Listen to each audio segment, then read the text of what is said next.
আপনাকে আমাকে বিভ্রান্ত করার জন্য অনেক পথ অনেক মত আপনার আমার সামনে উপস্থাপন করা হবে। আপনাকে আমাকে বুঝ দেওয়া হবে যে কোরআনুল কারীম আমাদের জন্য ইবাদতের জন্য এসেছে। কোরআনের ইবাদত করো, কোরআন অনুযায়ী নামাজ কালাম পড়ো, কোরআনুল কারীম অনুযায়ী তোমরা হজ করো, রোজা রাখো, যাকাত দাও, কোনো সমস্যা নাই।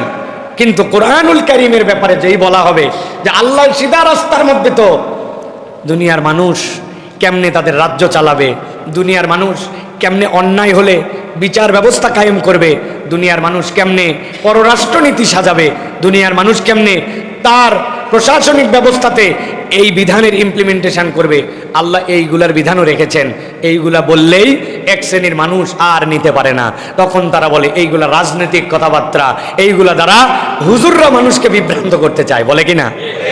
আমরাও বলে দিতে চাই, যারা এই সকল কথা বলে, আল্লাহ নবীর সিধা যে রেখা, ওর পাশের যে পার্শ্ব রাস্তা, ওই পার্শ্ব রাস্তার অনুগামী হচ্ছে তারা।